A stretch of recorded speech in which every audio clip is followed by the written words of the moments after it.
All right, we're back with Ari Shaffir, dude. Thanks for doing the show, man. Yeah, it's been a while, right? It's been a while. You seem to come on, like you disappeared for 3 months or 4 months and went around Burma. Yeah. And then our show was among other places. Yeah, exactly. You started in Burma with William Childress, and then you went all over the place. And then our show was the first show you did when you came back, as far as I understand. And then you haven't disappeared this time, but you're a yoga instructor now. And that's right. That's right. One of the things I learned when I was in Southeast Asia. The world has disappeared. You were quarantining before everyone, so. Yeah. It really wasn't that bad. It was just like fucking annoyances on the fucking internet. But that's all. Yeah. What? I mean, Kaplan was saying that earlier. He's like, he had a jump on us on the quarantine situation. You did go private on some. I went private just because of all the death threats to other people. So they were using my wall to so let's say I don't know. Let's say you were my friend or something, or my brother. They would put a post up and be like, "Hey, here's Turner Sparks. That's his brother. Here's his home address and his phone number. Go fuck with him." I mean, that's insane. That's it. Totally. And honestly, even the people that were like casually upset with me, I think they would be like, "Oh no, guys, don't do that." It's kind of like the Muslims who are upset about like Charlie Hebdo, and they're like, "Shouldn't write cartoons like that." And they're like, "Oh, we killed them all." And they'd be like, "Oh no, that's a little far. That's a little much." Yeah, and at that point, then all those Muslims have the options of either going, listen, I'm still mad. Those guys went too far, but I'm still mad. Or go, well, my anger over this cartoon is really meaningless now because they just killed a bunch of people. So I'm not going to even the Walton family was like, all right, settle down, guys. Yeah, exactly. So yeah, I just had to go private for that. Otherwise, I don't mind the fucking abuse, death threats to myself. I've been getting death threats for so many years, so I don't care at all. It's just to the other people that were using my wall to congregate. So I was like, I'll just go private for a month. I almost got exploded, I think. At New York Comedy Club, I had a show. You can tell me if this is true or not, but I had a show that got canceled. It's not. I already know it's not. But go ahead. It's not? Okay, I had a show that got canceled like last minute, which has never happened to me before or since at New York Comedy Club. And I had no idea what was going on or why. I was on my way to the club, and I was like 15 minutes before I got there. They texted, and they're like, oh, show's off tonight. And the club's pretty popular. It would have been odd. But then I found out a few days later that people were calling in bomb threats. Somebody's like, I'm standing with a gun. And by the way, this happens all the time. I'll tell you, I haven't told anybody this, but I created a website for, after I getting all these threats, any venue I did, it was a bunch of people going like, I'll pull that place up, expect violence tonight. There's going to be protests outside. The Stand, listen, this isn't the first time The Stand has dealt with this for me. About 4 or 5 years ago, The Amazing Racist, all those videos were found by some radio DJ in Charlotte. And he was like, can you believe this guy? He thought it was new instead of fucking 15 years old. And he was going nuts and got all these people to call. Anyway, eventually they were getting harassed. The owner just got on the phone, like, hey, whoever's answering phones, you're off. And he goes, yeah, then come down and do something. He would just answer the phone. Then come down and do something. You know, it's like, they'll be like, I was like, well, I'll be waiting for you. Anyway, they were like, we're never going to ban a comic for making jokes. The Stand is the wrong people to come to. They were just the next venue I had on my dates. So that's who all these people went to. And not a single person showed up. Nobody even came. No one heckled. It was just never happened. Oh, they had the show.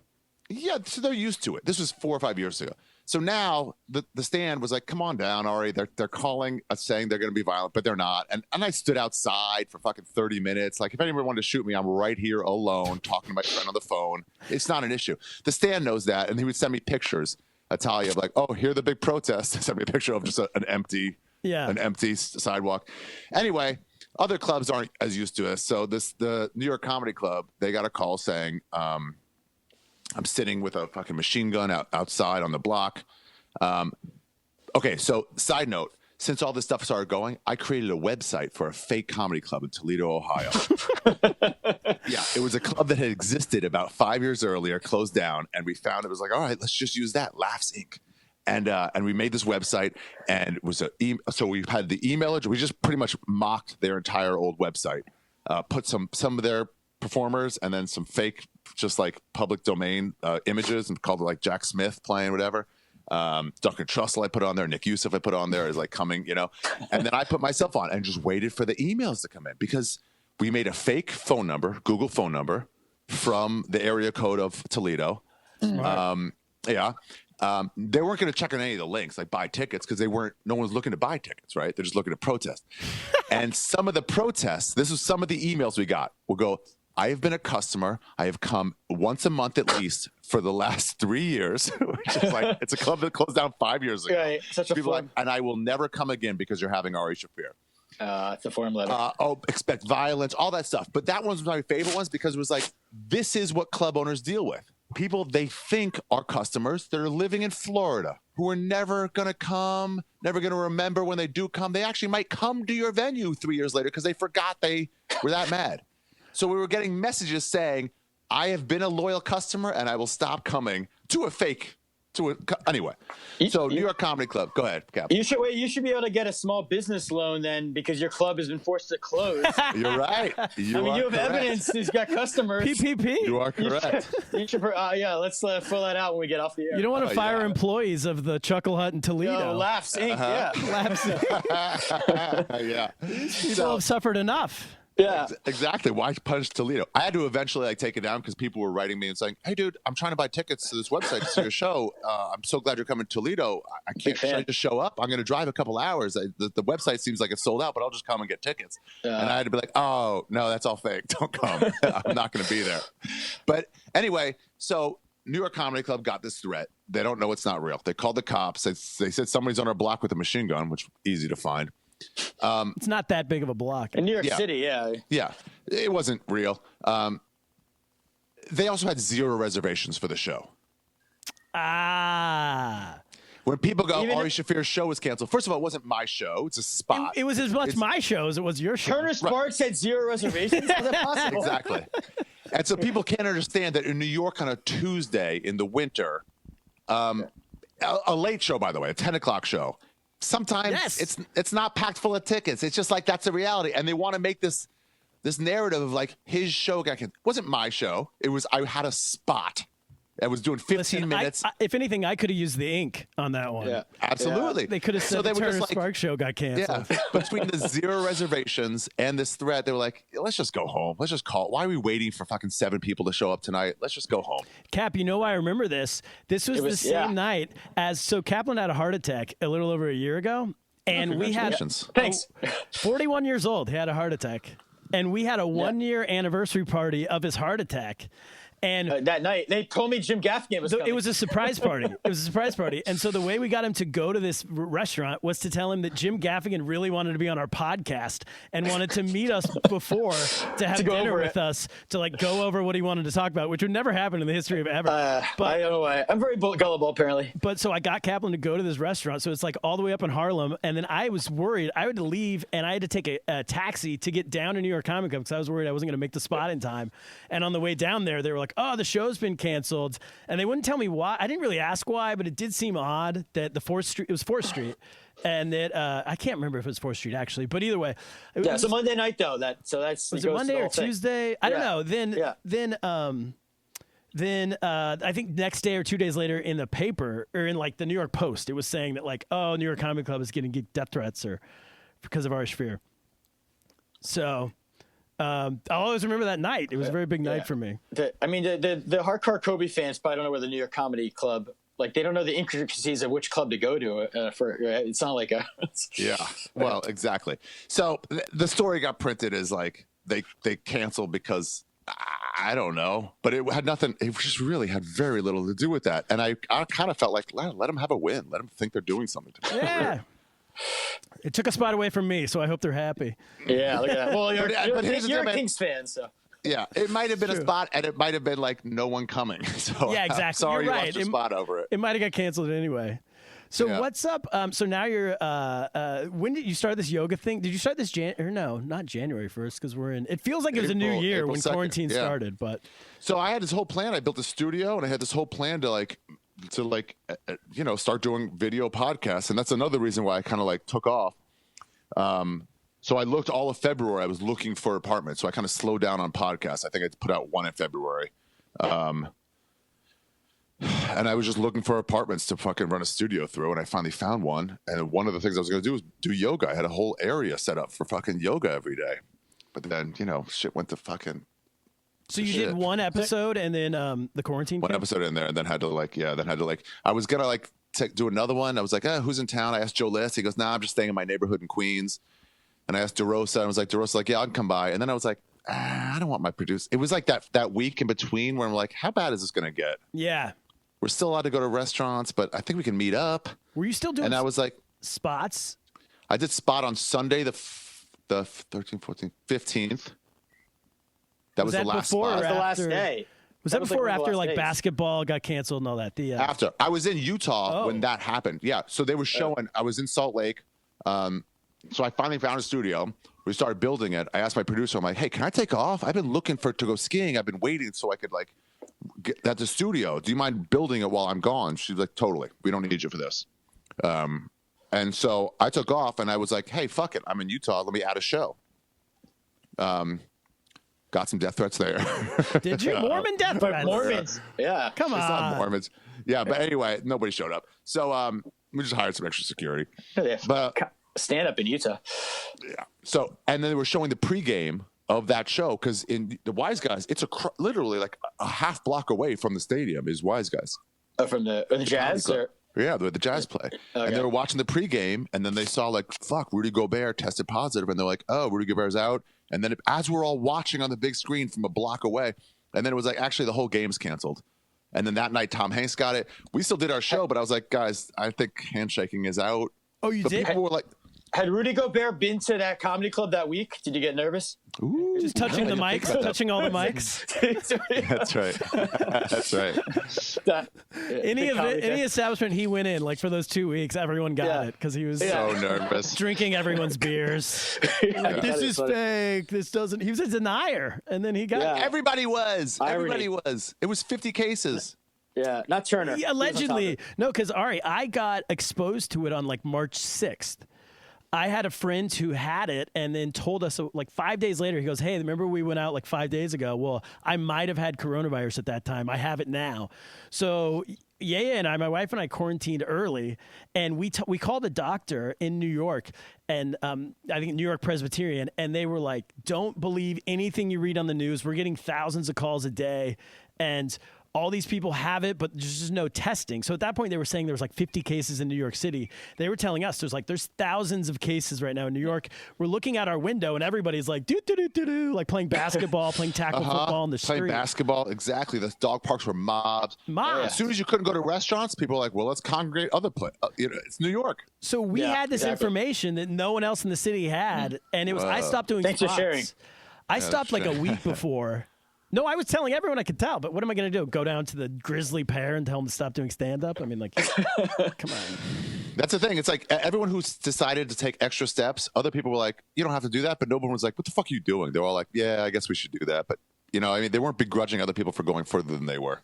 Yeah, so I canceled a couple spots that week, and everybody around, like every single person was like, yeah, I should probably not go either, but, whatever.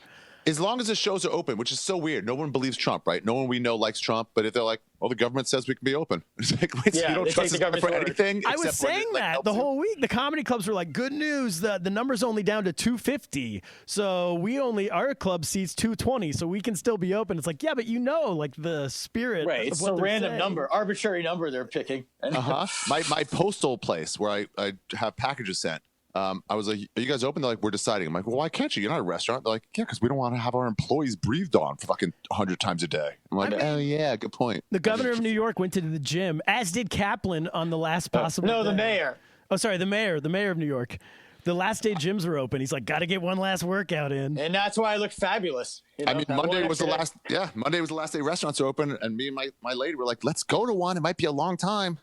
Exactly, it's a logic. Everybody got out. Everyone had this great logic of like one last meal. So the show on Saturday night was like 25 people on an 11 o'clock show at the Cellar. Not even a late really? show. Yeah, 25 people, and it's always line out the door. People can't get in. There's 25 people, mostly who were on vacation, who already had planned. We're going to the Comedy Cellar, and they're like, "Well, we're doing it." Locals are just like. They were all, I mean, it was just like, let's wait this out a week. The same way I was with my producer. I'm like, let's just stay home. Yeah, it's like 2 weeks, I thought. I want to see how bad this is going to get. If we lose a week, no big deal. But let's not let somebody sick and die. Yeah. Because you have to come from Brooklyn every day, But there were people who were like, that's the only time in their life they're going to be in New York City. It was like how, Jordan is like, I'm going to play my best because this is the only time they're going to see me play. Right. Pretty cool. If you saw some of the Cellar, their final night at comedy for months. Before comedy went away for 2 So Sunday night, it was the last night. I went up, got a clip out of it with my Corona jokes on the last try. And then at the end, Dave Attell, he's always like, do you want to switch? And I'm like, no, I'll follow you just because it's like hard. So, it's a workout spot. Yeah. So I'm like, I'll take the challenge for sure. If I'm showcasing for somebody, it's like, yeah, go on after me. But like, if it's just a workout, I'm like, let me get a real workout, But I was on after him. And so he's doing a switch. I'm like, no, it's okay. I'll take the workout. And he goes, well, I want to be the last comic on because I think we're closing down. And I was like, oh, well, all right, fair enough. And did he go like half hour, 45 minutes, something like that? He went long, but then he brought me and Will Sylvans, who you also know. Okay. Yeah, Will does this podcast a lot. He's my parenting coach. He's your parenting coach? Yes. He basically just tells Kaplan to beat his kids. And, I sure. I don't do enough of it, clearly. Listen to Will. He's like, in Haiti, we had to beat ourselves. You basically just recited the podcast. Yeah, there it is. But yeah, Attell brought me and Will back on with them, and we just closed out all of New York comedy together. It was actually really kind of magical and fun. And it was like, this is it, guys. Because they said, okay, I had a spot on Sunday and a spot on Monday. And then they were like, I was like, all right, these are my last 2 spots. And on Sunday, they said, hey, just so you know, Monday and Tuesday were closed for a deep cleaning. And then we were like, oh, this is not going to open up again. We knew that. That's what they're doing in Hong Kong. That's what Gary told me. Yeah, there was like Andy Kurt. We had Andy on last week or 2 weeks ago, and we talked about because they reopened in maybe like 2 or 3 weeks ago for a weekend. There was a time when Hong Kong was open, and then about 3 weeks ago, and then all these expats flew back to Hong Kong and re-gave coronavirus to the whole city, so they had to close again. But for that weekend, he was saying it was like the best weekend of comedy he's ever experienced in his life. And because everyone was like, what, into going out again and big together? Yeah. He was like, it was packed. Everybody wanted to be out. He said they did temperature checks at the door with the gun, the temperature gun. Wow. And then Chinese, man. That's when you're like, I'm glad we're part of China. I know. We got access to fucking. But I wonder if that's going to be the move here for like private events, like nice hotels, 5-star hotels. I think what they'll do, but now you can still spread it before you even have symptoms, right? But definitely once, it'll help. But that's what people are like. It got curbed in Wuhan. I'm like, well, 1, it's not curbed in Wuhan, and 2, they were taking steps we will never take by putting people in vans as soon as they have a temperature. Well, locking. I mean, we've had people on this podcast a few weeks ago who are in China right now saying they've been like locked with caution tape, locked in, taped into Police their tape. apartments. Oh, really? Yeah. For 2 weeks, and people bring food to them. The government brings them food like a prisoner. Wow. Huh. So, unless we're willing to make those steps, I don't think we're going to get out of this. We're not. I mean, look at the protests. There's no way people will do that. And so then it's like, then we're in for a longer thing. What they have to do is, I hope we learn from other places like like Singapore, who had a massive second wave, and Hong Kong is, if you open up again, the borders can't be open again. Exactly. Like, you can open up internally, but you can't allow people to travel and throw it around. You just have to be like, well, so Montana is now doing a version of that. I think they were the first. So I saw a chart saying, but I'll let you talk in a second. They said Montana, West Virginia, Montana being number 1, West Virginia 2. But they ideally, when it's safe to open up, they have different states. Georgia, by the way, should be one of the last. Yes. And they're opening up first. Based on current regulations, Montana can be open, I think, May 2nd, West Virginia, May 3rd. Oh. So that's the earliest one. New York, June 1st. So I can get a haircut. I get West Virginia. How far is that drive? I can get a haircut, right? So where are you now, Mike? I'm in New York City still. Oh yeah, you can get there in a day. We can get there very quickly. You guys are a little closer, yeah. I might go. What do you think about this? Should we go down to Georgia and get William Childress? Do some comedy. Yeah, do a show in a bowling alley. Why not? They're wide open right now. Yeah.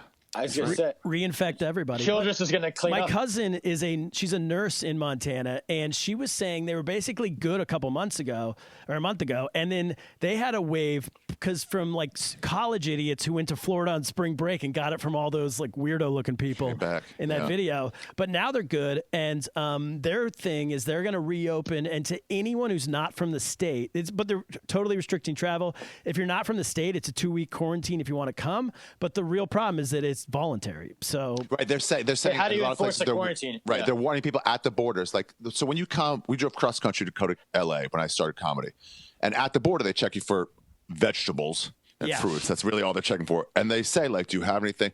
And they stop every car, right? Yes. So they're doing that, and they're saying, listen, we need you to quarantine yourself for 2 weeks. Promise me. And they go, okay. Yeah. Yeah. But of course they're not. They're like, well, let's take a couple trips to the grocery store. But I don't think it's legal to do anything beyond that, right? Right. It's I not don't have just- to. Yeah, they send the National Guard in to like outside your house. Yeah. they're I'm not going all to. for it. I mean, I think you go up because up until like a week or two ago, people were playing basketball in the streets of New York City, and my Absolutely. whole thing was go up, shoot 5 or 6 of them, Just China really got you here. just kill them. It'll be national news, but everybody else will mind their P's and Q's after that, and we can go. I mean, we yeah, can get that's out of what this they did quick. outside concentration camps. They would behead one person a day and just hang them and leave them there and Well, say, listen, these guys don't- didn't work hard enough. don't, No, I uh, get it, dude. I get Don't what you're shoehorn me interested into that.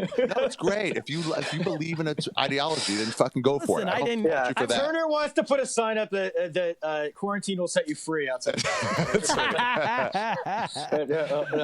But yeah, it's unfortunate. The we have trains freedom ran here. on Sorry. time, Ari. That's right. That's right. Those things did. Do you guys have any? Since this is a travel podcast, do you have any? Like, I got a message from Patty, the dive company, Which one? Patty, Padi. Oh, Patty, the dive. Yeah, the scuba diving. Yeah, and that, I got my license a few years ago, so I was like, I guess I'm on their mailing list. And they're like, think about which places you want to go when this is all over. Hey. Do you want to go to the Caribbean? Do you want to go to Mexico? Do you want to go to Indonesia? Do you want whatever? Just like, are you guys thinking like, well, if this is done, where will I go? No. Not at all. Not at all, because, well, I mean, so obviously my wife's family's in China, but for us to go to China, they have a 2-week quarantine for foreigners coming in, and it's the real deal. It's like real quarantine. So it would be 2 weeks before we could even see them. And then, I mean, like when it's done. He means like when there's a, That one is- when there's a yeah. vaccine. oh, when there's a vaccine, That's yes. when you can be like, guys, back to normal. Where do you want to go? Are you having any daydreams about travel at all or anything like that? Yes, I think, yeah. I mean, I haven't been to England since I was like 12. That's a boring answer, but I've been wanting to go there for a while. Yeah, I went to grad school there. I just Leeds. want to go somewhere without my family, by myself, anywhere. Solo trip for Kaplan. Montana sounds fine to me right now. Yeah. Anywhere out of this house, but What about you, Ari? Well, I had this thing that with, I guess shortly after I went to China with you, Turner, my friend Morrissey, you've had him on, right? Paul Morrissey? Paul, yeah. Yeah. So we did I probably mentioned this on your podcast, but like, or maybe I didn't, but like we did the Switzerland Comedy Festival, Montreal Comedy Festival. And then from there, we both did it together. And from there, like I went to visit my brother went skiing in Zermatt. And then we and him met back up in Amsterdam. Jessica Michelle met us up there too. She went to, I think, France for that week while I was skiing. And then we made a pact. We're like, let's go to 2 new countries every year. Let's both try to best each other. Sometimes I got like 4, 6, 8, sometimes barely 2. Last year was barely 2. In December was the second one. So I'm still like, I got to go to 2 countries this year. So I'm glad this hit early.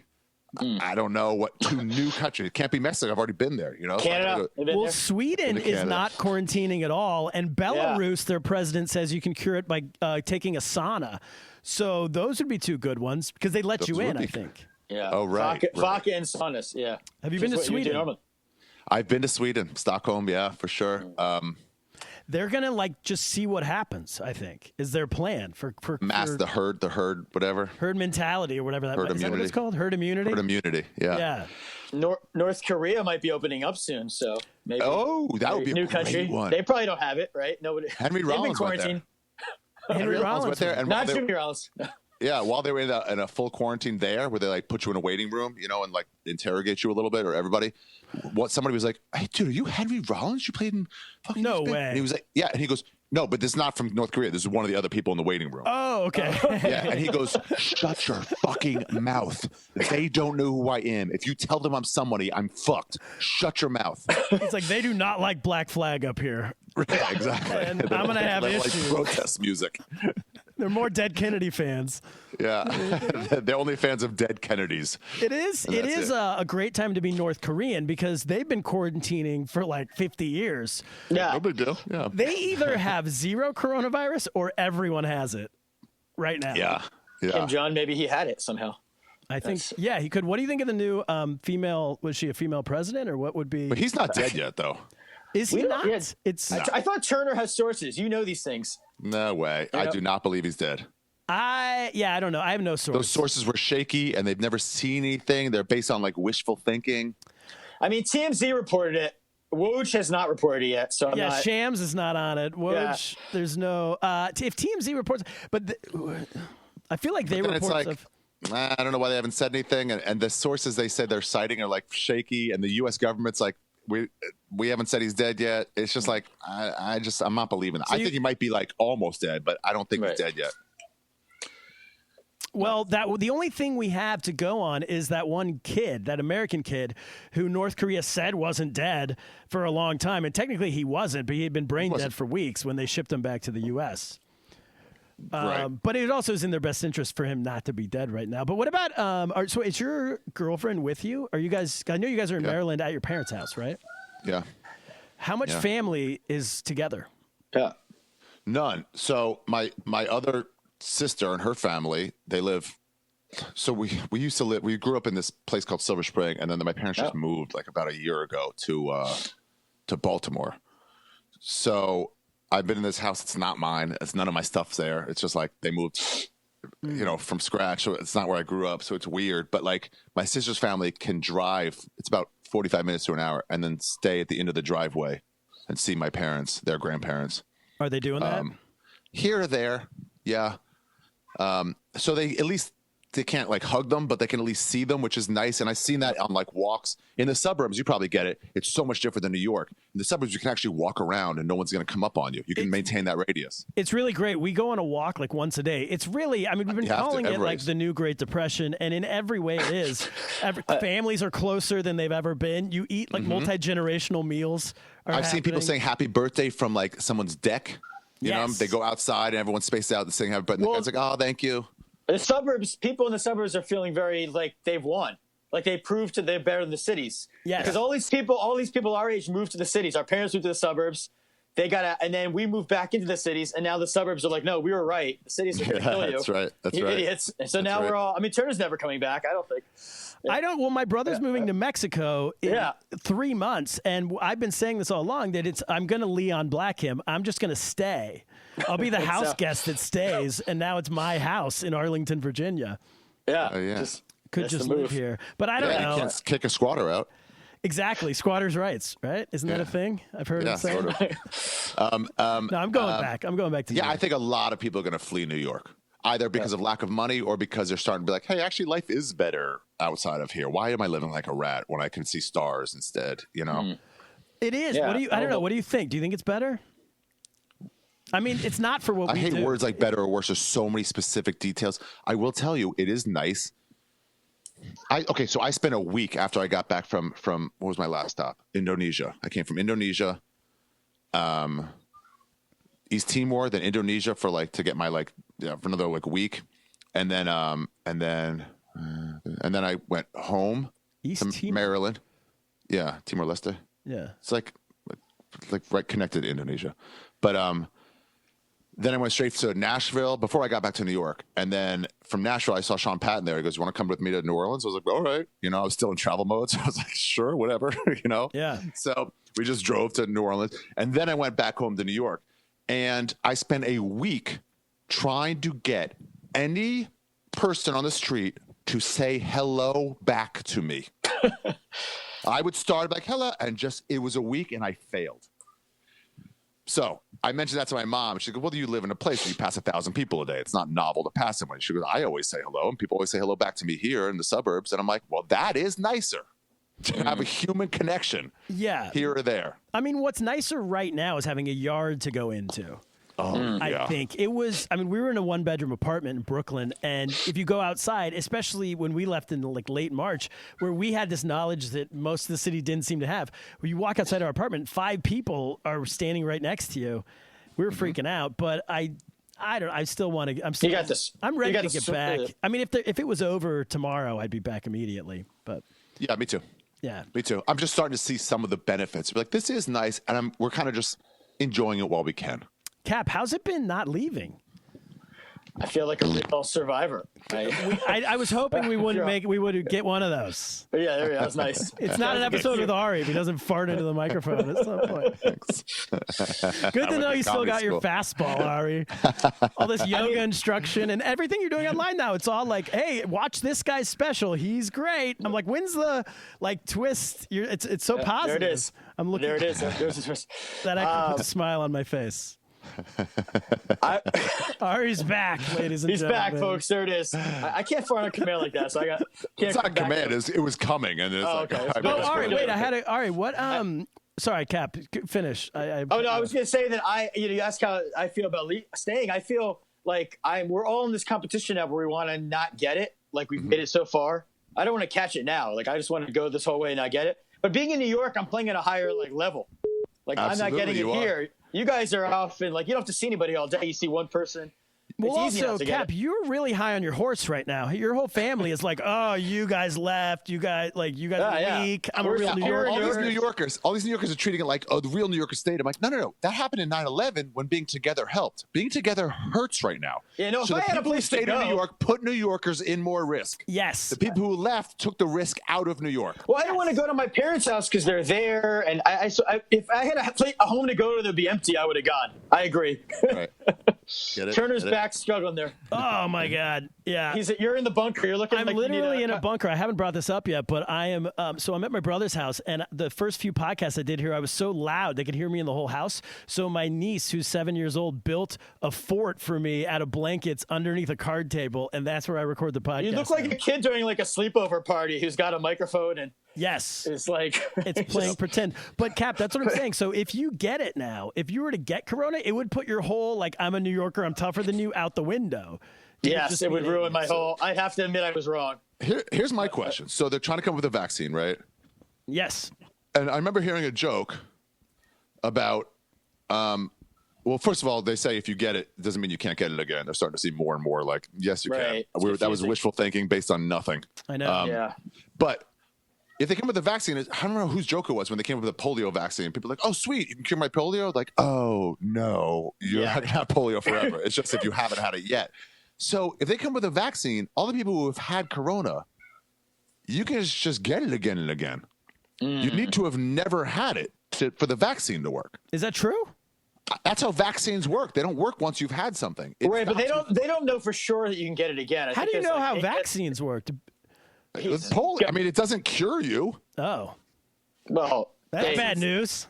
Yeah, smallpox, chicken, but vaccines make it so that you just can't get it for the first time. The chlamydia, not the chlamydia, the genital warts vaccine. Oh, so we really have to not get it. Yeah, we have to not get it. Well, maybe Jonas Salk put together a shitty vaccine for polio. Maybe we can do better than he did. It's been 100 years. I mean, maybe at this point they've updated.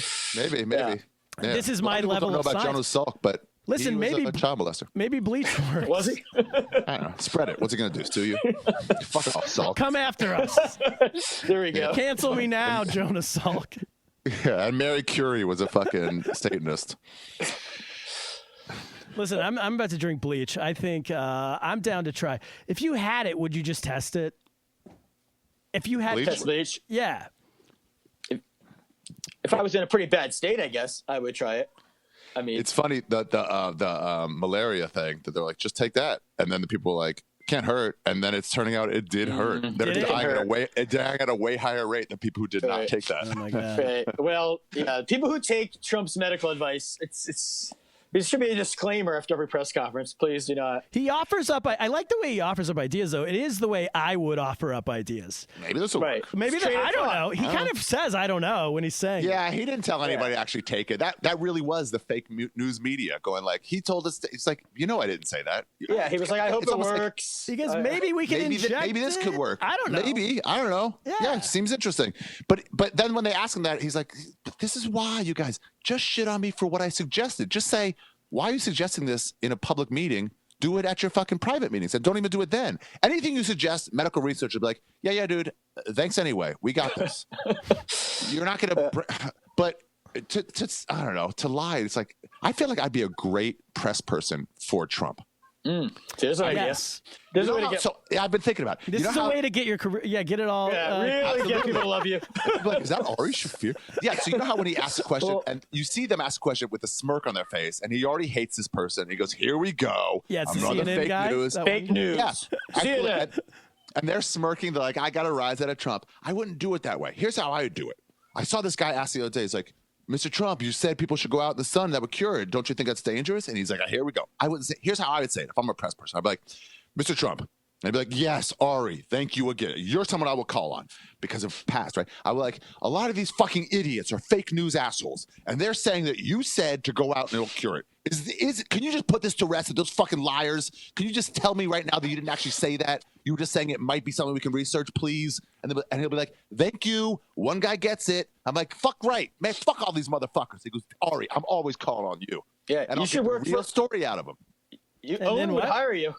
And then I'll get the real story out of them. Then I'll be like, yes, I didn't say it's going to work. I'll say, hopefully it works.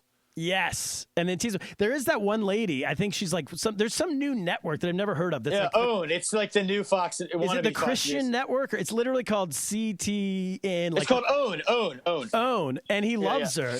Obviously, it's like a hot blonde chick who's like in her 20s, and she asks the real softballs. Trump's like, "You're the best reporter of all time," and all of her questions are, "Why are you such a great president?" They're pretty amazing. Right. I'd be like, "That's a very nice question. That's a very nice question." He's like, "See, everyone take notes from her. She asks the nicest questions." I wish the media would know by now. It's like, and I've seen comics like this. When you just talk to Paul Mooney, you couldn't just talk to him. You have to start with a compliment, or otherwise he wouldn't even look at you. Yeah. Oh, I know. Oh, dude, you're so great. Yeah, exactly. Yeah. So it's just that when they say, do you think your response to this caused more deaths? Of course, he's going to be like, fuck off. You don't think that guy and that guy? It's almost like it should go without saying, but it doesn't. To be like, hey, man, everyone, whatever. Everyone was the WHO was in the pocket of Chinese, and they could have told us a long time ago if they weren't fucking taking their straight bribe money, whatever. But like, do you wish now we could go back, or what can we do in the future? I don't know. There's a better way to say it because you know it's to say I'm not taking the blame for this. Well, there's also this idea that multiple things can be true at the same time. Exactly. Like the WHO can be in the pocket of the Chinese, and also Trump could make mistakes, right? Yeah. But he could. You could say it like that. He could be like, "Yeah, looking back, I wish we had taken steps earlier, but at the time we didn't know how bad it would get. He never does that, and we worried about the financial impact, and we just didn't know. I mean, look at Cuomo. He was like, "We're not going to do shelter in place," and then 3 days later, he was like, "Yeah, I guess we are." He was ripping on California for it. He's like, "Oh, these." He was doing like hack stand-up material. He's like, "These Californians, they want to go. They want to. It's shelter in place, except for when they have to walk their dog. Ha ha ha! They got poodles out there in California." Well, Cuomo was even saying you can play basketball, just stay 6 feet apart, and it's like making jokes. Just worse. It's like, no, with Trump, it's like people who get mad at Fauci and the other doctor for not like ripping on Trump more when they don't understand that you have to like be delicate with him, and then he does maybe the right thing sometimes. You can't be like. Yeah. And that's press could do the same thing. Exactly. Absolutely. It's like, well, you guys are responsible too. You're putting him in this position where he's constantly arguing with you because you're never, even if he does something amazing. Let's say Trump goes, I actually came up with the cure myself and it worked. How much of the leftist media would go, wow, we actually, in this time, there's nothing to say. We owe you a debt of gratitude. That would be amazing. Zero. Zero. Like, where was that when we needed you for the Russia game? We could have used that 2 weeks ago. Yeah, exactly. So it's like, ugh. So, they asked Cuomo after that Clorox stuff. They go, do you think this is a way to, cure? What do you think of this? And he goes, oh, I let medical people do that. You can talk to the medical people. It was his way of saying, guys, I'm not going to get involved with this. Yeah. You can go ahead and also shit on him a little bit. It's like, I saw that. Thing. And he actually passed it off. Uh-huh. He had a medical guy and he goes, I don't know. What do you think about this? And he let that guy like give the basic answer of like, yeah, we don't recommend you do that. Exactly, but it's like, it's not my thing. And so I saw Rachel Maddow. My parents love her. Oh, they do? Yeah, but lately they're like, we're not as into it because she's trying to make this political instead of saying like, tell us what research are doing in Germany and in England. Why are you still shitting on Trump? This doesn't seem like the time. It seems like his whatever idiocracy, it's not the main thing right now. The main thing right now is this virus. So can we just not call it Republican or Democrat and just try to fix it? Yeah. And cover those news stories, can you get it again? All these things, what's going on in different places that have opened up, second waves, instead of just concentrating on Trump. It's I would love to get daily updates on Sweden. The fact that they're doing nothing about it, I'm really interested in what's going on over there. What is it? Is no one getting it? Are they all getting it and they're fine? Like, I think they're getting it, but not. Yeah, but you they don't social hear distance them. on their own or something. They trust their people. I don't know what is their rule. My I don't brother lives in know. Switzerland, and they're like, we're about to open up again in stages. And so I'm like, well, keep me updated. Let's see how it goes. It's not really on any news. Yeah. Anyway, so they asked, Rachel Maddow asked this doctor on in Georgia who's been working in the hospitals, overloaded like all doctors. And she goes, actually, you'd be a good guy to ask. Do you think that opening up the doors again in Georgia is putting people in harm's way and that we shouldn't do that? Just this leading question to this guy, and he goes, oh, and he did the same thing Cuomo did, but the opposite way. He goes, oh, well, I mean, there's many economic factors that go into opening up businesses again that I don't really know. Maybe people are dying of starvation because they can't work. There's lots goes into that. My job is only to help people who are sick. So I really can't answer that question at all. Yeah. And she was like, oh, fuck. I thought I'd get this guy to help shit on Trump with me. And he goes, I don't know, man. I'm here to fix people who are sick. I'm not here to decide if the speed limit should be raised. It's not everyone's job to get ratings for you, Rachel Maddow. Yeah, I feel like one of these people should go, hey, I see you shitting on the guy instead of trying to help. I'm not going to. You said he shouldn't be offering random suggestions on how to fix it. So why am I offering random suggestions about what I don't want? You're putting me in the same position you're shitting on him for. Yeah. And the other move is to shit on Trump for the China ban not being good enough, which is a strange leftist flip. They're like, you didn't ban enough people. Yeah. He's starting to see that today, and I was like, well, I mean, it's all over the place. Yeah. I think everyone's grasping at straws to try to figure out who to blame for it. And they need a victim. They needed one for Kobe dying too. It's well, I'll do, I guess. But it's like, God, all right, what can you offer to this? Maybe you can solve this. I mean, I honestly think it's what's going to happen is after this, I think a lot of people are going to be like, you didn't quarantine. After this, it's going to be a get 'em mentality. You weren't quarantining as fast as I was quarantining. What already so is. You made it worse. And I think we all have to, as a society, go, hey, no, we're not doing that. Stop. Yeah. We're not doing that. Some of us didn't read the same news articles you read. We're not doing this blame game. We're all going to try to rebuild together. I think all right, so. for president. Yeah.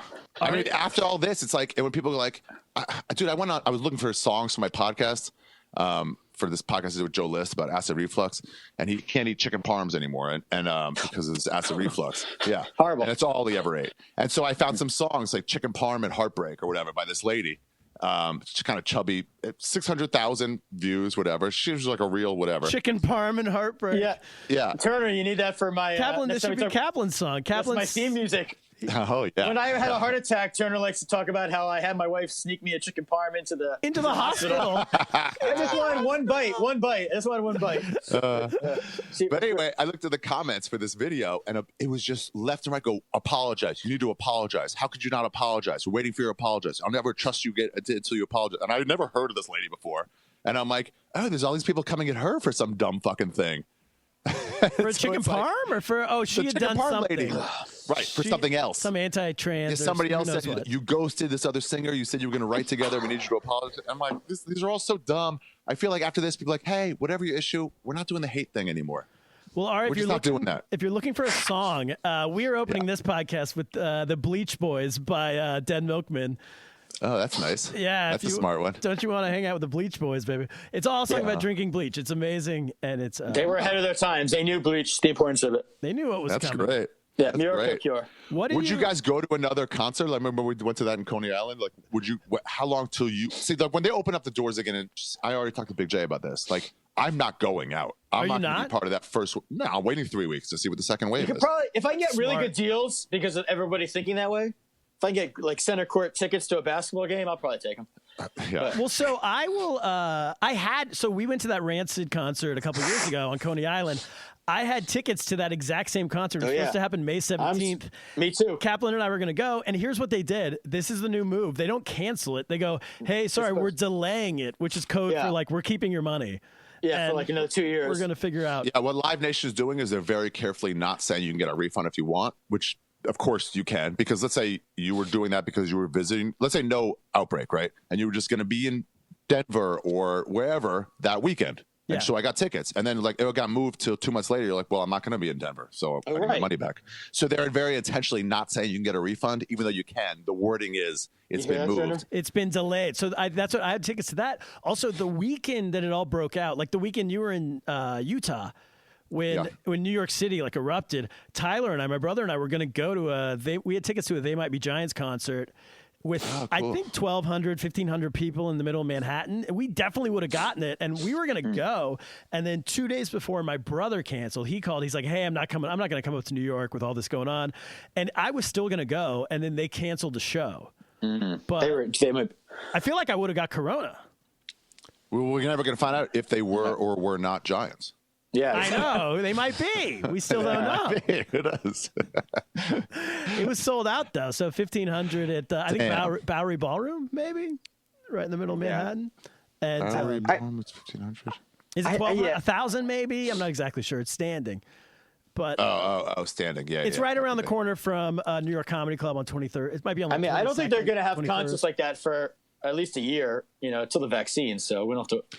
So what Chili's doing is they're doing a vaccine, not a vaccine, a medical passport, saying I've already had it. I can get stamped on my passport that I've had it, and those people are allowed to go out and do things. I love that. It's like a caste system. Yeah, based on the idea that you can't get it again. It's gonna be interesting when that goes away, if it goes away. Right. Like you absolutely can. But then you could only go to a Giants game. You have to show your papers saying you haven't had it. Papers. Your papers.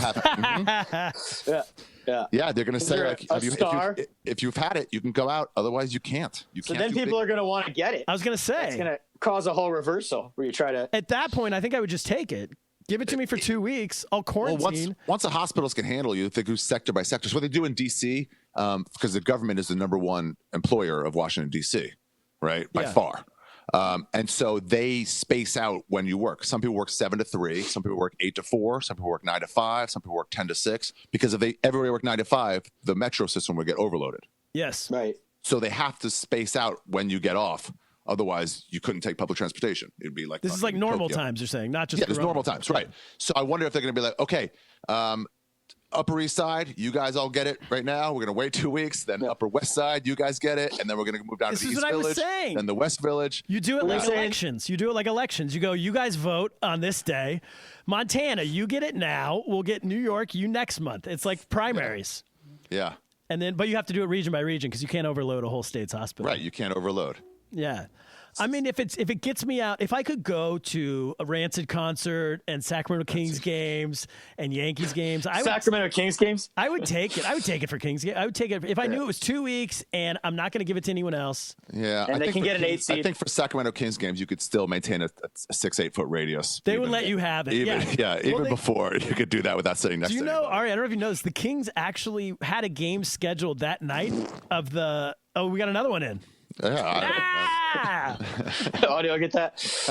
The Kings had a game scheduled the night that the Jazz canceled. Oh, really? Yeah, and then but it was the one game that was scheduled to start after they canceled the whole season, and the Kings still wanted to play. Everybody did. And everybody still wanted to play. New Orleans didn't want to play. The Pelicans were like, no, we're not going onto the court. There is no season. And the Kings were like, who cares? Let's just come on. Let's do it. Bunch of pussies, New Orleans. Yeah. That's my favorite thing about this whole thing. And it's still not for sure yet, but it looks like it's probably going that way. If the season is canceled, they don't pick it up again and say, we're going to start the playoffs tomorrow. It's over. Which they want to. But if it goes till like July, they're like, all right, we're done. They're still hoping, I'm sure. But Silver's doing a smart thing. We're like, we're not commenting on this till we have more information. And we're not the ones with the information. But I am hoping that it means yet another year the Lakers have not made the playoffs. Oh, me too. Yeah. I cannot handle. I mean, this was their chance to win it all. This is dicey territory. It sure was. But they're another year down. No AD for 1 year. You don't get that year back. Well, that's just another AD and LeBron year down. You don't get LeBron back is the big one. I heard LeBron's year back. They're going to start allowing practice facilities to open in states that are allowing in Georgia. It. Yeah. Wait, so the Hawks have a huge advantage, although I think they're way out of the playoff race. As a gambler, those people will have a big advantage. Red state teams like Houston Rockets trying to figure out. But Canada has already said that there's no way they're not letting the Raptors come back. I think they're saying basketball. Or at least not with fans, but I think that's everything. Yeah, not with fans. Yeah. So the number one sport for this is golf because that is played in a separated, way. Yes. Maybe tennis. Yeah, I don't see why tennis can't come back. He's supposed to be quiet anyway in a tennis match. You don't need fans. Yeah, I mean, you touch the ball, but that just means, hey, other player, don't try to grab a ball, just let it go. Right, and they can get rid of the ball boys. No ball boys. Let it go once and be done. What about billiards, but with gloves? That's tough. Maybe you have to walk around each other. You have to move back. It'll be a slower game. Yeah. But golf, it's like almost Yeah, it's perfect. works. I mean, like people are still, like country clubs across the U.S. I think a lot of them are officially closed, but everyone's just coming on and playing. Oh yeah, my Nate Bargatze, he lives he has a membership, and they're like, no carts. We're not doing carts. You got to pull your own cart. Or we're doing. Oh no, but they might be doing is one person per cart. We'll wash it down after every use, like drive it straight into the clubhouse, and then we'll hose it down. And I think they're doing something with the cup. They are. So I've heard this. Clubs are self popper or something, or you just have to touch the cup. They might be covering the cup, and the ball just has to touch it. Yeah, something and you count it like an aerated green, where it's close enough. Yeah. I mean, I guess whatever. Yeah, right. I guess, and it's but you can kind of be separated. Oh, also they took the rakes out of the traps. They're like, no more raking because you're gonna have to touch the rake. I love all the just bargaining that's going on. Mm-hmm. Yeah. But why not? That was the last 2 days of New York comedy, where they would say they take this mic. When you go upstairs, they would hand you a mic. You put a new sock on it, new one of these on it. Oh, really? Yeah, and they say go downstairs, plug it in yourself. The comic before you is going to take his mic out. So it's just the cord. He's going to take his mic out, bring it back up. They Lysol the shit out of it, throw the sock away. It's a disposable sock instead of these nice ones. They throw the sock away, just Lysol the shit, let it evaporate. And then they have a bin full of Lysoled mics that the next comic can take. And each one switches off. The host comes and takes his on in between everybody. So that's what it'll be for sure. That's when the we come future. back, right? Yeah, I mean, that's how it was for that week. mic. We're guessing.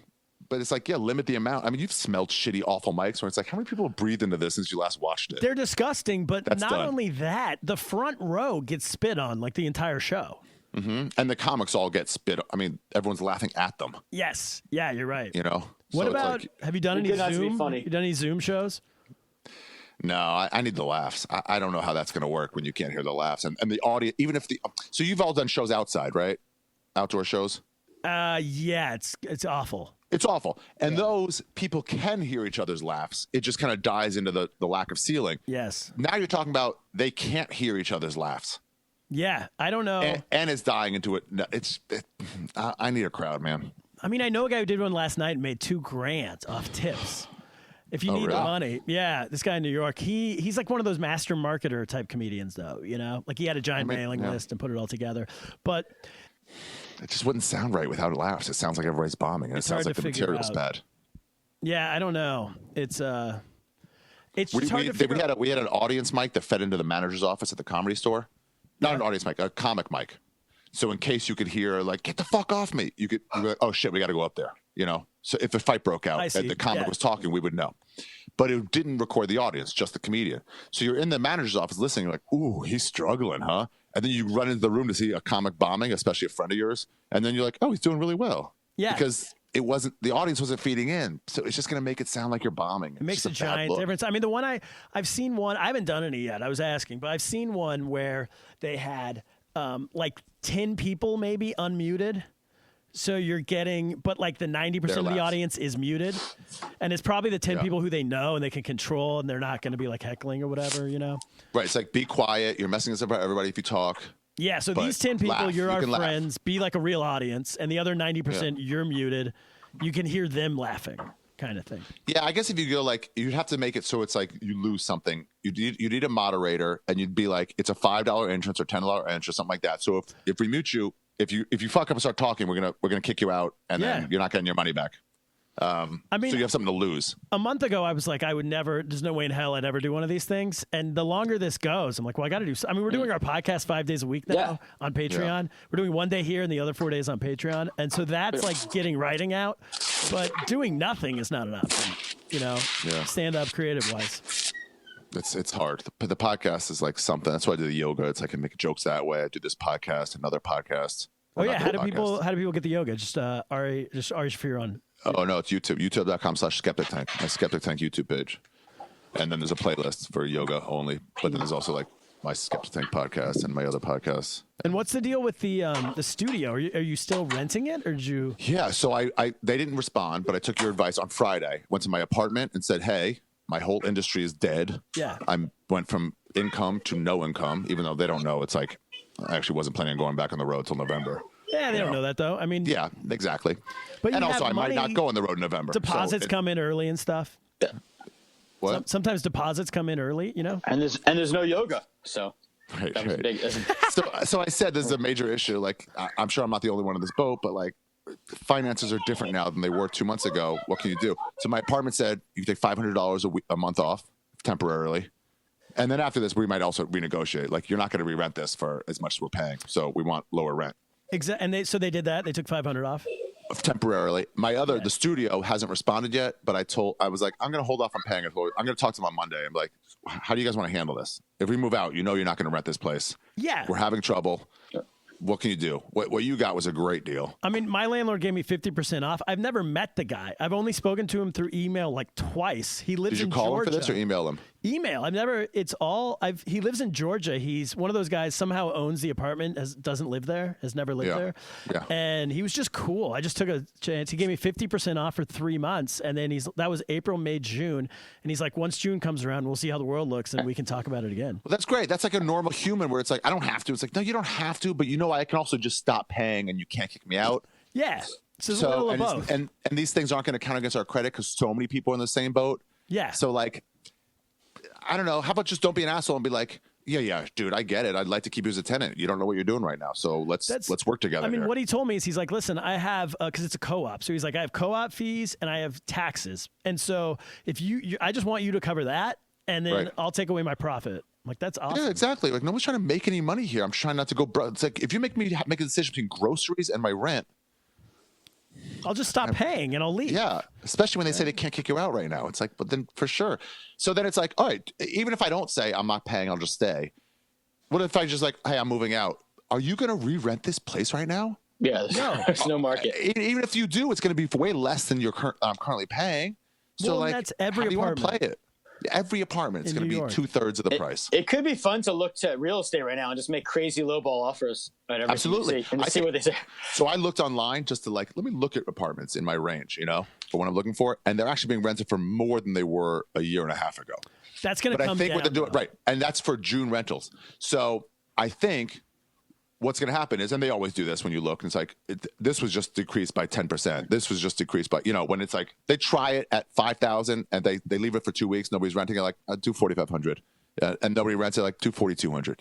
That's normal. So I think they're still doing that. But I think what's going to happen is you're going to look at a place and it's going to be 2,000 and you're like, would you take 1,200? Yes, that's it. Mm-hmm. And if they go, no way, like, okay, see ya. That is what's going to happen, because I know our neighbors were trying to sell their apartment and they were just about to put it on the market, and they just decided not to put it on the market. Don't bother. Just hold it. And I think that's what a lot of people are doing. They're like, we're just going to either hold on to this or, as you said, like lowball. That's for sales. For rentals, it's like, so are you going to not rent this for a year while you're waiting for the market to maybe bounce back? Is there be some benefit to it? Like in Santa Monica, they were about to, this was when I moved there, they were about to finish rent stabilization, but anyone who already had an apartment was grandfathered in.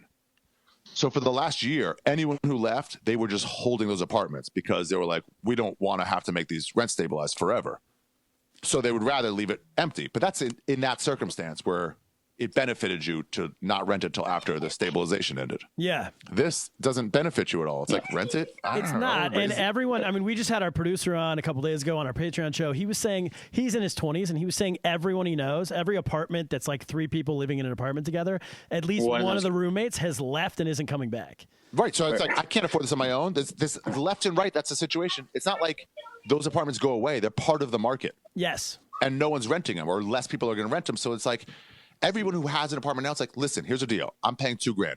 You can either figure out how to put this back on the market and hope to get your same $2,000 that you got 5 months ago, which you're not going to, or you can stay with me and let me charge me $1,400, or take your chances on the market. That's it. Yeah. So, all right, we want to get to the news. We got a couple news stories. Do you want to stick around with us, or you got to run? Okay, sure, yeah. Let me just grab my cord for this computer because I'm going to lose video in a second if I don't. Okay. All right, sounds good. 1 second. I'm running.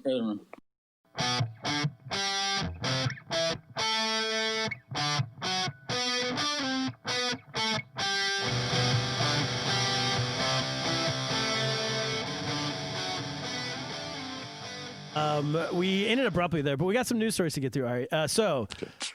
Harvard, wait, let me get to where did I put this? Here it is. Here we go. We're still going. Here we go. Harvard professor wants to ban homeschooling because it's authoritarian. ban what? This is like mental gymnastics. So basically, Cap, you can explain this. They're saying that homeschool, because parents, they're saying homeschooling can be authoritarian and even white supremacist and misogynist, says this professor.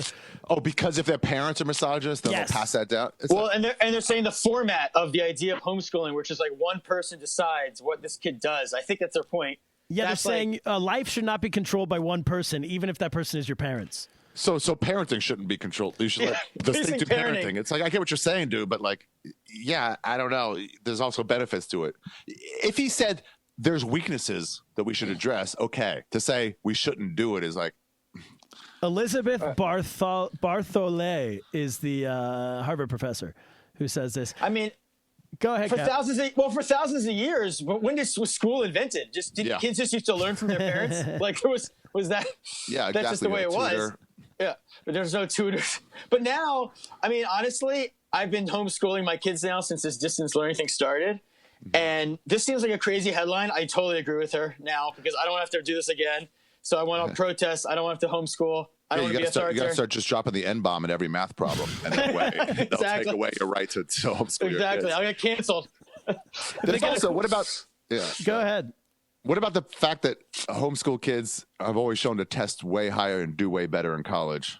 Yeah, they're weirdos, but they do better.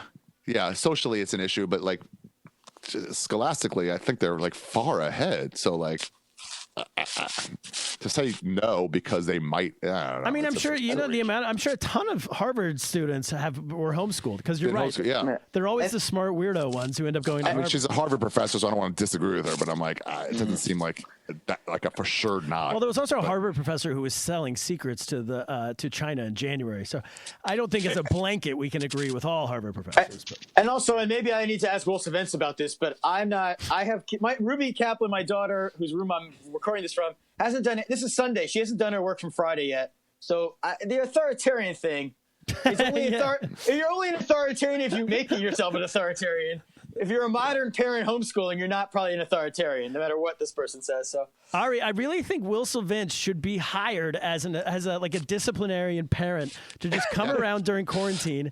If he can, especially if he can get like the antibodies or something. Maybe he can zoom in. And he can come in and just ruin kids' lives for 30 minutes and then send them back to their parents for the rest of the day. That's a great idea. We're trying to find jobs for comedians here, so there's no jokes left to get. Next story comes from CNN. Japanese mayor says men should grocery shop during pandemic as women take a longer time. This is from Mayor of Osaka. It reminds me of a law in Judaism. Women can't be judges. Why? And the result of that, of not being judges, also you can't lead services because they're called, anyone who leads services, they're considering that like a judge. The reason women can't be judges is because they are, quote, too emotional. Yes. So is that in the Talmud? Yeah, it is. And that's probably one of the rules that would be revisited if we had a Beit Din, if we had a Sanhedrin, we could be like, let's revisit that one. But we can't right now. So whatever we decided 700 years ago goes. But too emotional. It's like, all right. And they're not wrong. What did this get? Because Christianity gets a lot of, it's a target, I would say, of a lot of like the movements in the United States. Like we got to get it out. But is Judaism, I don't see it so much. You know why? Because Judaism doesn't decide social policy. Yeah, we have no power. It's like we're sticking to ourselves. We're not saying you can't do research on stem cells because of what we believe. Okay. But Christians are. Yeah. Okay, so you're saying these beliefs exist, but they don't necessarily matter to the mainstream. They don't bother anybody else. Yeah, when I lived in New York at Yeshiva University, I was my first year of college. I went there, and my friends came up to go to a Yankee game. Sunday they were coming up, so I went across the street to get a 6-pack so we could have it. We could all have a couple beers. And they're like, sorry, these laws are done now, but this was 1994, 5, and they were like, no, we can't sell you beer on a Sunday. And I'm like, what? They're like, Blue, it's a Sabbath. I'm like, well, it's not my Sabbath. Yeah. My Sabbath was yesterday. And they're like, we can't sell you. And so it's like that kind of shit. It's like, this was never my religion. Why are you imposing my ability to buy beer today? Yes. All right, that makes sense. That was the same in Florida when I was in there in the early 2000s, and it was like you could only get beer at a grocery store. You couldn't get hard alcohol, and somehow that traces its way back to the Bible. I have no idea why, but yeah, that's why people hate Christians, because you're always fucking shoving your shit in our shit. Speaking of shit, do you agree though with this Japanese mayor's premise? because I don't know if I do to defend. I'm a feminist, maybe. No, but you should not allow potheads. Potheads take forever at the grocery store. I take forever because I always want to find like the perfect pepper or the perfect egg. I'm like, so I think women just go in and buy stuff. I don't know. Yeah. What do you think, Turner? Are you a quick shopper or is your wife? I mean, listen, I think women be shopping. I think this guy's right. And no, he's saying men should be shopping. He's saying, he's saying that women be shopping, and that's the issue. Oh, I see. This guy's a Def Jam comic, apparently. I mean, the women make the lists, and I don't know. I've been saying this on the podcast for weeks. I'm a quick fruit picker. I've always fancied myself as vegetables. I can do it in one look. I can be like, that's the right fruit. So I'm the guy who should be shopping for all of Japan. You're the one. Yeah, now people go to like Instacart or whatever, use the services to shop for you. The problem is those shoppers are just grabbing the first plum and putting in the bed. They're not like, so you're getting just like the rotted. It should be on the supermarket to be like, we're getting these out of the circulation, but there's no more like touching an apple. That's why I don't use those sites. I still brave it into the grocery store. Well, the other thing is you get True New Yorker. We ordered some stuff off Amazon, and you end up getting 10% of what you ordered, and it's never enough to make a full meal. It's things that don't have to do with the other thing. Right. There's stuff that you add because you're like, it has to be a $20 minimum. So you're like, all right, all I need is flour. That cost me $4. I'll add $16 other to get to that minimum. And then right when they deliver, it's like, oh, by the way, we couldn't find flour for you. Sorry. I'm like, that's the only reason I'm doing this. That's order. all you wanted. And then it's somehow now it's magically under the $20 minimum. Yeah. But it's they fine. Should have you a thing, like, if you can't get this, cancel all of it. And they don't tell you until it shows up. It's like reverse Christmas. This is what you're not getting today. Take stuff away at the last second. The last story of the week comes to us from France 24, which is this is one of our big outlets, Kaplan. Oh, yeah. I think it's a local TV station in France. France is testing whether nicotine could prevent coronavirus. I like this. Because they're just testing whatever they like to do, which is smoke a lot of cigarettes. They're like, maybe this is a cure. Yeah, pastries and nicotine. Yeah, the Jews were tasting locks. Whatever people like, whatever your nationality. Maybe bacon. We're testing guilt. Yes. Turner's testing hammer. Yeah, guilt. Yeah. Maybe it's bacon. Who knows? And worst case scenario, if you're French, you get to smoke a lot of cigarettes. Yeah, you just go nuts. Yeah, I think what they're saying about that one is the nicotine itself might help you, but smoking, the carcinogens is definitely not going to help you, but like the nicotine might be a fucking... So you take like a nicotine patch or something? Maybe, maybe. It'd be amazing if it's proven, like, you said or joked earlier about Trump finding the cure. A close second for craziness is like cigarette smoking was a cure. Mm-hmm. Like, you've been told my whole life my parents are trying to kill me, apparently, by telling me not to smoke. I love how bad journalism now, anytime there's like preliminary testing on something, they're like, if these studies are true, it suggests that this, and it's like, yeah, they haven't tested it yet. They're just starting to test it. So you can't start saying, if this were true, it means this and this and this. But everybody's so desperate for something to be true. Yeah, why can they even let these things out before they've... Right, like that Gilead test.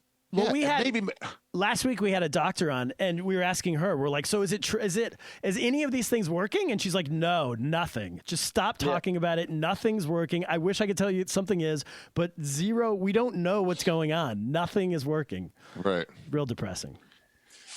Yeah. That's the there's nothing you can do because you have to get a headline. People just want every day. We're not in like a... Yeah, so you're rushing it. Everything's daily. Like, we have press conferences every day. There's a governor, there's a mayor, there's a president. Everyone's got to talk. So we got to talk about something. We got to talk about the next way to cure, the next antibody. That's one thing I learned from Henry Rollins. He said, so when he does a lot of traveling, right? And he goes, what he likes to do is, and I took this to heart. He goes, I try to not talk about this in stories for about 6 months when I go traveling. I see some like, funeral where they're like burning bodies, and stuff like that. He goes, I let it simmer. I see what else I can take to put in that story. Like, this is different than that's India. This is different than a Burmese funeral where they do that. He wants to have both those things. And he says the mentality is, let me just rush and get it out. But then it's like not fully thought out. So it's like, sit on shit for a while. And that's just not the news cycle. They're like, I have a story. Let me tell you. It's like, fucking finish it off first. Well, we saw that when I think comedy got better was it when a few years ago when everyone pumped the brakes on the special a year thing, and everyone's like, all right, maybe 18 months, maybe 2 years, and you could see a difference. Yeah, it got better, and now with all the money grab specials, it's getting worse. Where they're like, "Are you ready? Who cares? Here's fucking $6 million for your special." People like, sure, Ellen, I'll do it. Ellen, you've been on stage 8 times in the past 20 years. Just go do it. Oh my god, exactly. And people are like, I think it might be good. I'm like, what? I mean, look, dude. Even if she was still doing comedy every day, she's still a fucking 55-year-old comic. Like, what are you talking about? I mean, my rule for she all hasn't this, done it. If I haven't, I'm not at every club, but I'm around New York. And if I haven't heard of this person doing spots anywhere, New York or LA, I'm like, no faith. Don't watch it. Yeah, she did like 2 spots at the Comedy Store and was like, I'm ready. And it's like, oh, fuck you. Fuck you for having no respect for this art form. Exactly. Yeah. But I mean, whatever. She got a lot of money. So. Yeah, exactly. That's what capitalist idiots will do with no fucking art integrity at all. They're like, well, they got money. It's like, well, who's talking about that? You fucking sellout. Sellouts will talk about money before the art form every day of the week. Exactly. Anyway, I hope it is nicotine. I just think, Ari, as you being Trump's advisor, press secretary? Press secretary. Press secretary. They don't even have a press secretary. The person never speaks anymore. It's always Trump now. He just fired her, actually, so I think the position's available. And I want you to tell him, listen, let's get in front of this. You announced that this nicotine might be a cure. Yeah, good point. It sounds like a Trump line. Let's have someone else do it. Let's have fucking Pence announce some of these fucking dumb cures. Yeah, why not? Spread it around a little bit. I say Trump should get rid of Pence and say, I'm hiring a new vice president, maybe after the election, but have it go just be like a fully retarded person and maybe a racist retard. So that way he can be like, the whole time he's like, Beetlejuice. Right, guys? He's nuts. Anyway, let me tell you some real shit. And people are like, yeah, let's talk to Trump instead of this fucking vice president. Let's go. Yeah, because whenever you're like at a party or a social gathering, you gravitate towards the most sane person in the room. Exactly. And talk about. Fat chicks know this all the time. Chubby chicks love fat chicks. Yes. Yes. Kaplan, this is all of college. This is Syracuse. It's you hang out. You don't have hotter people than you and your crew. Yeah. Right? No, that's 101. This is Kaplan's whole Bible. Yeah. You hang out with a team of fat chicks if you're okay, whatever. And then you hang out with an offensive line. Fives. Yes, exactly. It makes you look better. And that's wise advice. We've been learning a lot here. This is great advice. Ari outed the Jews are no less more progressive than everyone else. That's a big myth we've been going on forever. People think we're progressive and we think women are too emotional. And I've learned a lot from Henry Rollins. So that's Turner, I was going to ask you, because his name keeps coming up. Didn't Randy Lee, our ex-producer, make a movie with Henry Rollins or something? I think he did make a movie with Henry Rollins. I also I took a picture with Henry Rollins in 2001. We've had a lot of Henry Rollins references on this podcast over the years, randomly. So that's I've seen Rollins band. I think on accident, maybe one time at a music festival. Anyway, that's the podcast, Ari. Thank you for doing it, man. Yeah. I'll figure out this. Stop recording and fucking figure out how to send it to you. All right. Yeah, if we get it, we get it. We'll put it up. It'll be on our YouTube page. You can watch this on YouTube. Everyone's who's listening now. Our debut on YouTube. Well, we've been on our there. Debut in video form. Yes, the full video. Ari for Cap. Thank you, Cap. Ari, thanks for doing it. Cap, what should we do? Get lost. Get lost, everybody. Oh yeah, I forgot that's the name of the podcast. I forgot too.